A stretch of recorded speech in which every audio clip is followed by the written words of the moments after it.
Welcome back, guys. In this video I'm going to show you how to find and install app called Amber Specialty Pharmacy.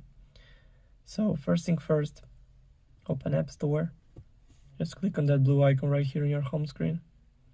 Then make sure that you log in on your Apple ID account.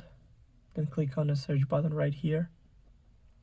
And in the search bar, type in Amber Specialty Pharmacy and go search right here.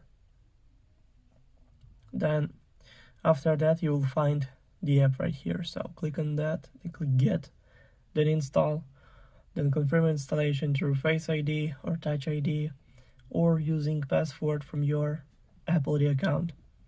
So now it's all done. The app is only 26.1 megabytes. Also, all links will be in the description of this video. Hope you guys enjoy. Thank you for watching. Please like and subscribe for more. Bye.